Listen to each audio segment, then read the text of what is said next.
We're busy chatting already. Sorry to Sarah if she heard us in conversation with the Pet Shop Boys, who are both with us this morning. Neil and Chris, hello. Morning. How you doing? This is very relaxed, isn't it? Yeah. Well, that's nice. We like it when it's That's relaxed. how we roll on this, yeah.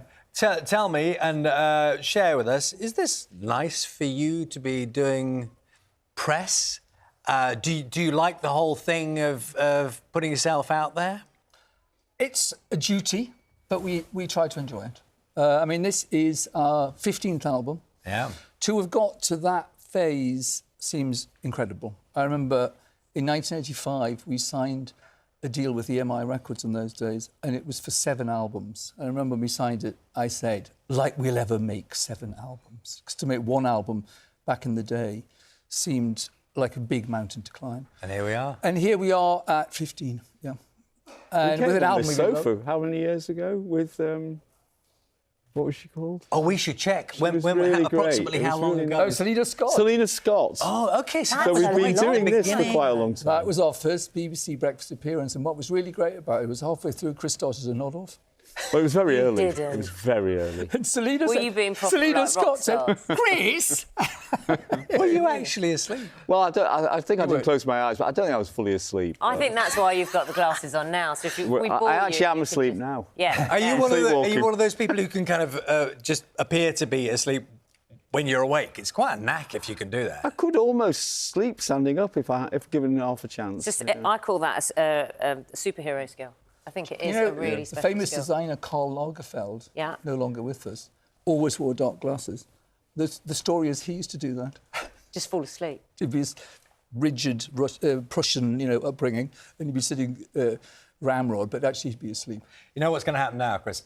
The audience is going to be glued to focused on you you. to look for signs of signs of activity. You're here to talk about your new single, your new album. Yes. Let's let people have a look at that first. Okay. The new single, the video there, and the images and the storyline. The song is, Chris wrote the track. In lockdown, in the various lockdowns, Chris and I would send each other music, or Chris would send me music, and I would send him lyrics back.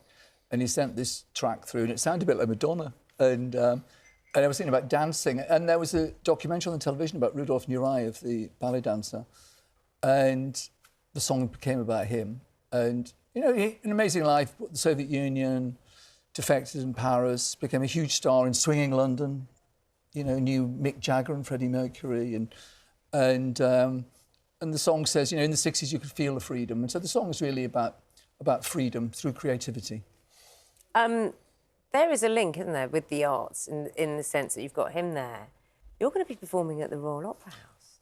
On the same stage. Actually, the cover of the single, Dancing Star, is a photograph we got from the Royal Opera House, and it's Nureyev on the stage of the Royal Opera House, and we're doing 5 nights there in the very end of July this year. I think it's quite interesting because there's more money to be made at the big stadium, surely. But the atmosphere... Way more money to be made. We could play the O2 Arena for 1 night and made... We don't make any money in the Royal Opera House. But why we do it is because it's a gorgeous theatre, maybe the most beautiful theatre in Britain. And we bring in a completely new audience. And they get to enjoy this gorgeous theatre. We get to enjoy performing on this enormous stage. And everyone has a great time. Chris, are you awake? Yeah, we're doing a condition check on Chris. Yeah. A bit long-winded, his answers, though, aren't they? He goes on a bit, doesn't he? Oh, doesn't he? Talking of live performances, Jack, our floor manager, saw you at Glastonbury. Oh, Jack, that's right, isn't it? Of course. And he very much enjoyed Hashtag it. the worst moment of my life. Why? No, he said it. Oh, yours. Yeah, well, I don't think it was great. Well, for not Chris his. either. Yeah, or was No, it? I thought you were talking Or about was it that. the worst- He said you were worst brilliant. moment of his life? What happened? Well, actually, the audience probably didn't notice it, turned out. So, in our show, same one we're doing at the Royal Opera House, there's a screen, and then the screen goes up briefly, and Chris and I appear and walk forward. Glastonbury, of course, is live on the television. We were headlining the other stage on the Saturday night, or Sunday night, maybe, and there were 70,000 people there.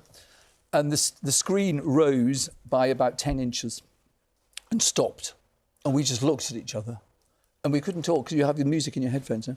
And so we both made a dash for it. And I ran around the front. And Chris couldn't get to his front keyboard in time. So he went to a keyboard position. He had a second keyboard position at the back. And suddenly I run around and I think, I'm here by myself. Live on the television. I didn't know what had gone wrong. No one tells you.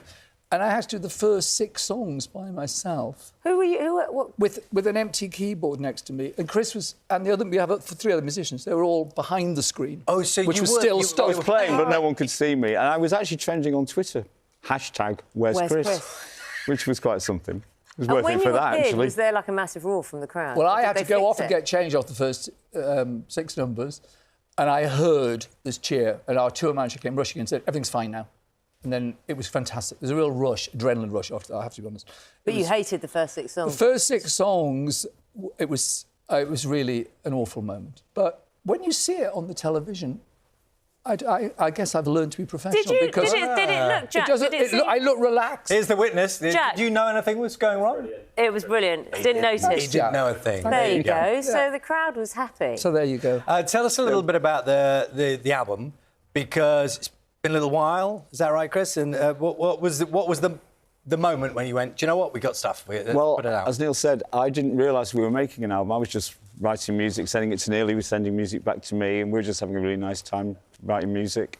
And then one day Neil said, well, I think the album's finished, and he'd even sequenced it, the whole thing. He was like... So it's like a stealth album. It was. I was like, I didn't realise it would even started. So I suppose for the nicest way to make a record when you don't actually know you're doing it.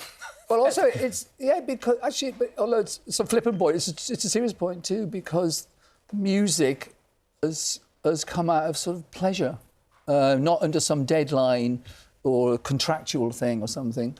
We were really, really enjoying it. And I think there's a freshness to this album, which is also to do with the production by a guy called James Ford. But that really comes out of it because of that, because the circumstances it was written in. Can I share a reflection with you? I'm old enough to remember watching right at the beginning in the early 80s when you were performing, over the years. Mid-80s, yeah. Mid-80s. And my impression was that you were both very serious, you a little bit almost intimidating, very clever. The word is erudite. There was erudite. And I don't even know what it means. No, and there was just something. There was a kind of an aura around you both, particularly about you. It was just like, oh.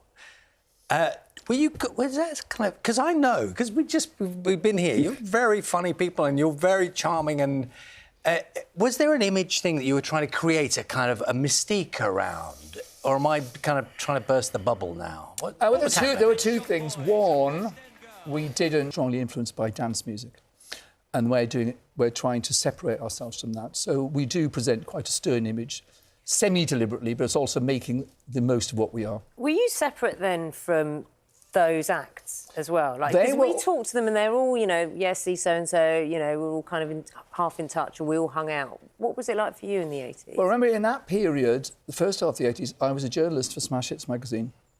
So from those musicians' perspective, I was a guy who used to interview them, and then suddenly was #1 in America with the Pet Shop Boys. So it was probably more odd for them than it was for me.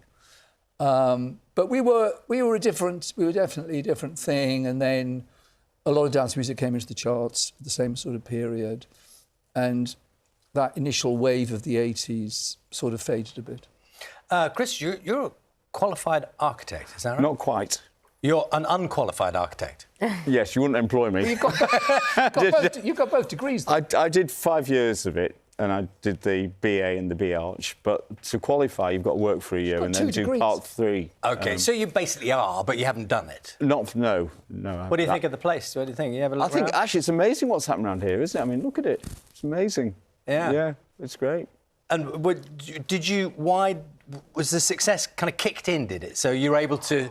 Well, actually, I sort of...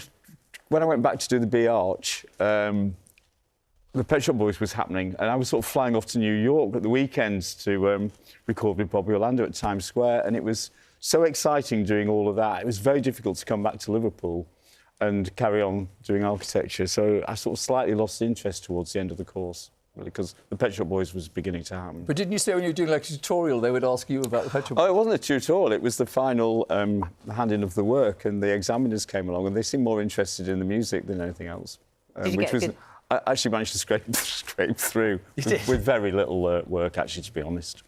Well, we won't advertise. But we won't do that because I wouldn't encourage that. Obviously, you have to work very hard. Right. I think you should. With the new music now, the new album, I think there is an essence, like, it's the Pet Shop Boys. Do you have to work at that, or is that just it's inevitable. I think we have to work at not making it like that. Oh, that wasn't a criticism. I like the fact that I know it's... No, I didn't take it as a criticism. I think that's what we instinctively sound like. I think it's a combination of music and the voice. And we do try to change the sound.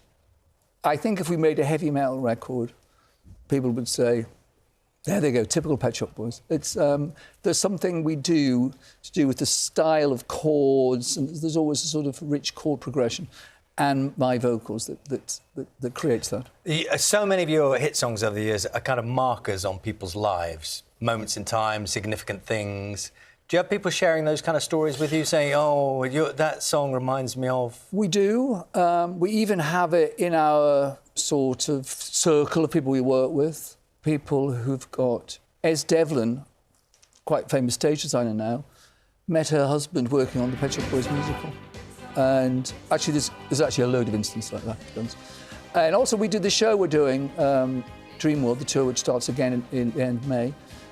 It's a greatest hit show. And so, for me, singing the songs, each of those songs brings back a lot of memories and back in the time. And of course, it's so many decades now, which seems sort of amazing. So it's like that for us as well. Chris, does it all come back, you know, when you do the older stuff, is it all just like completely instinctive? It's all embedded in the kind of muscle memory? Sadly not. I have everything on the computer screen because I can't remember anything. And even we do Palinaro, which is, I do a very little minor vocal on, which is only 6 words, and I have them written down. Do you really? Yep. And when they come in as well, so none of it is instinctive for me.